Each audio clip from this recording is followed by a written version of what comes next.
Hello, everyone. It's your boy Pred here, and welcome back to Shadows of the Damned Hello Remastered.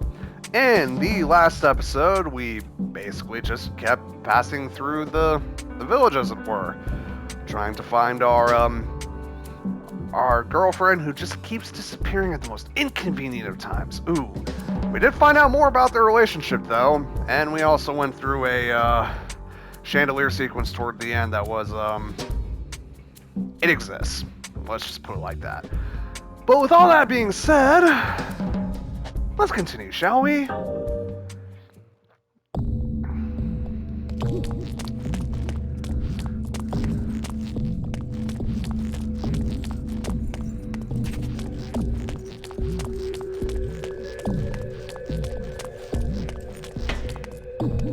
Ugh.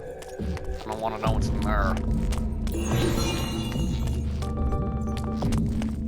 Yeah, it's always advisable, just like in Resident Evil 4, to check every nook and cranny that you possibly can go up. You never know what kind of shit you'll end up missing. Oh, and it looks like Christopher's here. Yeah, anytime you see like the white lights and the gardens and everything, that's where Christopher is going to show up. How'd you two get here so fast? Y'all rode the chandelier, didn't you? Yes, we did. 2 more red gems for our collection. God, he's aggressive. Happy trails! Sure thing, buddy. Y'all come back now here. I'm just trying to spread everything as evenly as I possibly can at this point.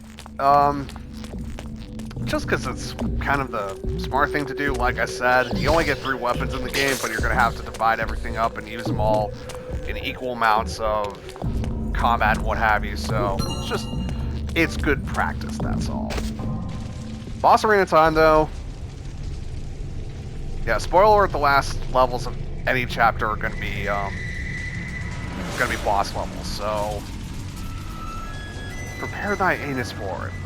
That's also where you're gonna. It sounds like a cat having sex with a harmonica, and not the consensual kind. Hey, every demon has the right to pick the music for his own funeral.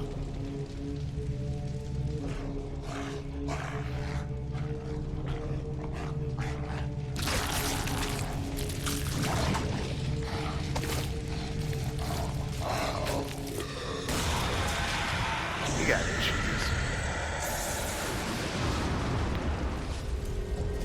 Okay, the excrement is really hitting the proverbial fan here, G. I'm what you might call concerned. Me too. Concerned this kill is gonna be over too quickly.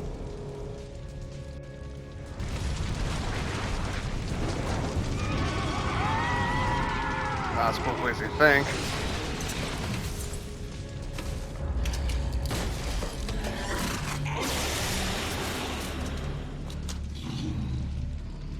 Might I suggest we not just stand here? Before you die, demon scum, I will carve my name into your flesh. That name is Garcia Hotspur, hunter of demons and slayer of cabrons like you!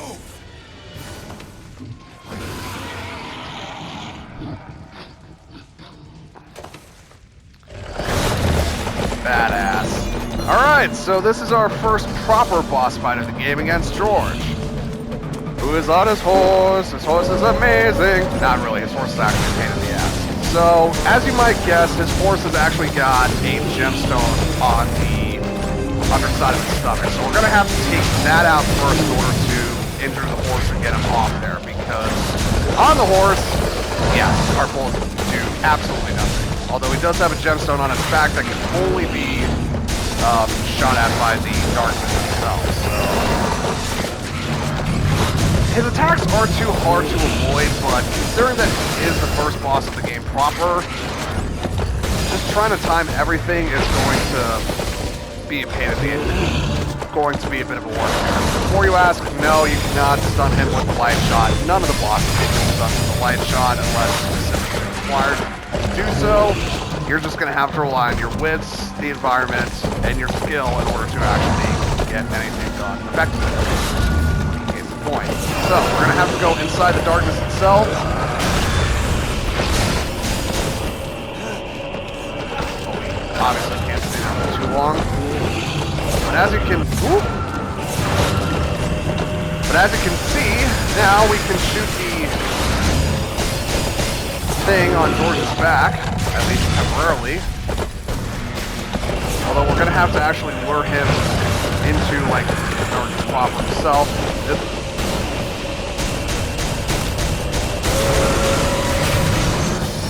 There we go. Completely forgot. We have to stun George first, and then we can wail on this horse's stomach. So yeah, basically we're just gonna have to rely on the darkness zones in order to actually get this done. Like, they spawn randomly at any time and anywhere, and yeah, after every attack phase, they'll get up on there and just rain bolts down from us. Paying any form of attention whatsoever, you can just dodge rolls once out of the way and be absolutely fine. Then he gets off the horse and gets back to trying to kill us. That's just what you do.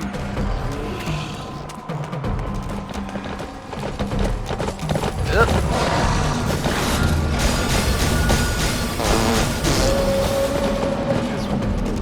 Right, I forgot that darkness is generated by his horse. Farting out. It's just that kind of game, okay?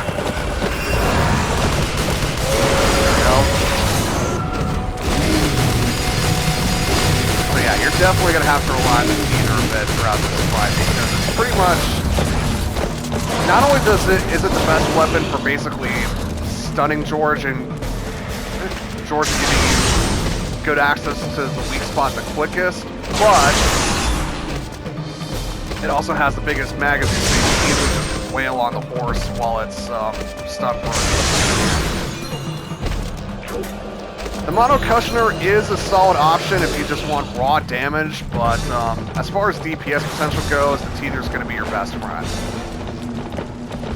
But really, you're going to have to rely on pretty much almost every weapon at this point, as you might expect from a boss fight. Because everything has their strengths and weaknesses, and you're going to need to exploit every single one of them in order to actually have a snowball chance in hell of winning.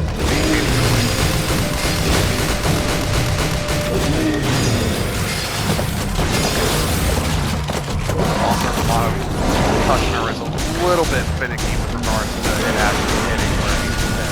Oh shit! I didn't even realize that. Well, that's kind of cool. I figured you could at least shoot the stomach of the horse while he was reared up, but I didn't know you could actually just completely bypass the attack phase because of it by doing so. Nice touch.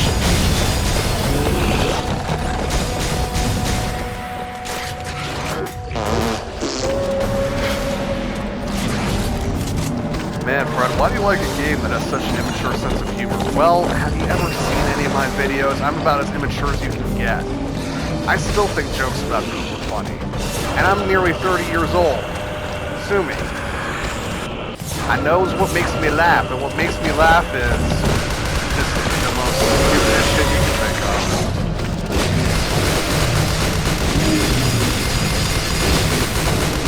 Yeah, sometimes really the only trouble you're gonna have with this fight is that George's well, I guess he is a hook. I guess it would count as a hook now, that he's a fucking goat man. Is that it can block the gems, which can mean you waste ammo at the most inconvenient spots, but you know, as long as your aim is true and you get the pattern down right. Plus, you don't have to worry about running out of ammo for any of these.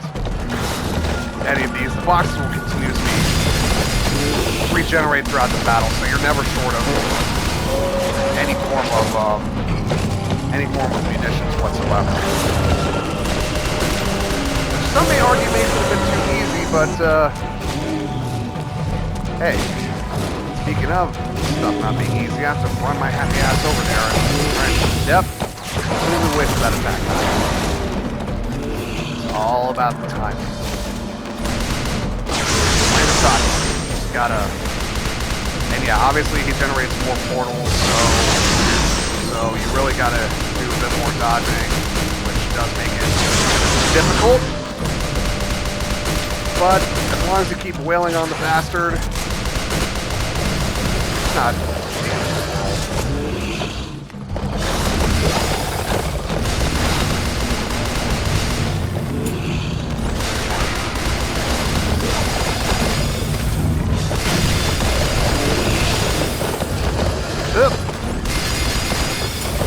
One thing I will say is that the hitboxes aren't nearly as big or as bullshit as you would think.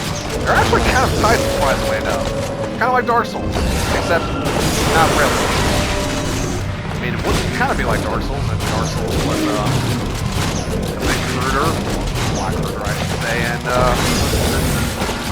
shooter. You get what I mean. The metaphor has completely just collapsed in on itself, but ooh, shit, I didn't think that would hit.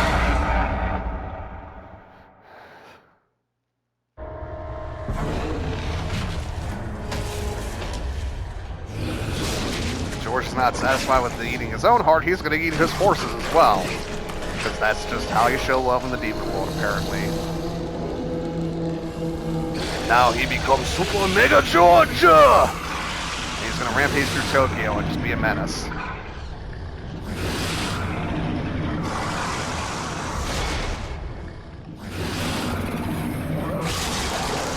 And he also just deep-throated the... Why did I just... Oh my god, my brain just does stupid things sometimes. But yeah, now George is big. George is very big. But that also means that his weak spots are a lot easier to hit. They are... Yeah, you can just see the spots that just scream shoot my ass. I'm ready to die. And all he can really do at this point is just puke up Acid Breath. Acid Breath that's got tentacles in it. That's got supposed to be samples. That's just the thing that happens, apparently.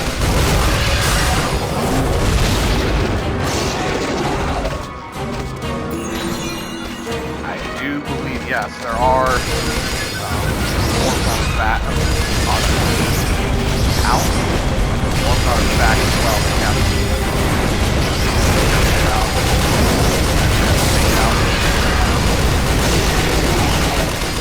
So yeah, George is not exactly... He's a little bit difficult when he's on the horse just because he has to get used to like the movement and everything, but once he becomes big, he's salty. Like, even on the hardest difficulty, this guy is not going to be much trouble if you know what you're doing.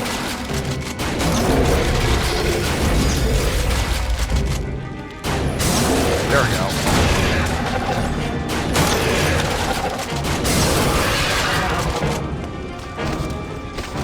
Is that everything? Yeah, that is.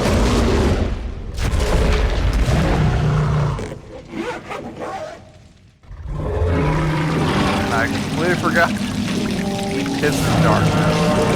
Of course he does, it's just that kind of game. Oh my god. Now we know where those... Yes. Johnson was right. It was a tapeworm. As you might expect. And wow, damn, he was a lot easier than I originally thought.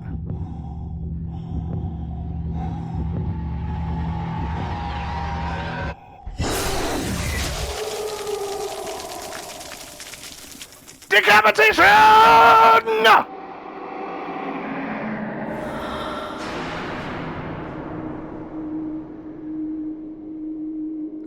Another blue gem for our troubles. So yeah, that was stupidly easy actually. Now here's a pretty prize. I smell an upgrade. Plug it in, G.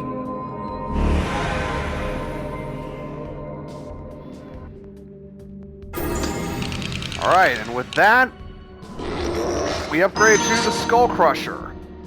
Or the Skull Kushner, I should say.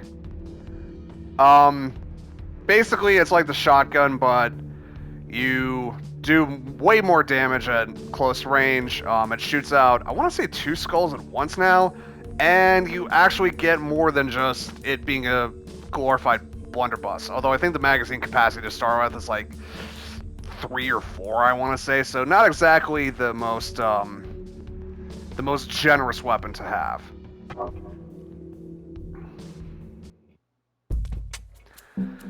But that is... that's it. Now we're moving on to Act 3. So Act 2 managed to go by pretty quick. So did this video, actually. Not quite as quick as Act 2 too, but hey, still quick. But, honestly... let me just think this through for a bit.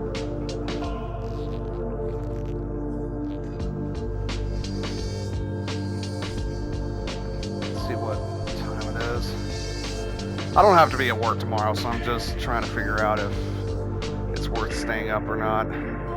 No, it is. I'll continue on. So, thank you guys so much for watching this video. If you enjoyed it, check out my other Shouts of the Damned Hello Remastered episodes that I've done, as well as prior horror games that I've Let's Played / live streamed on this channel. Until next time, take care everyone, stay safe, and I will see you all in the next video. Bye-bye!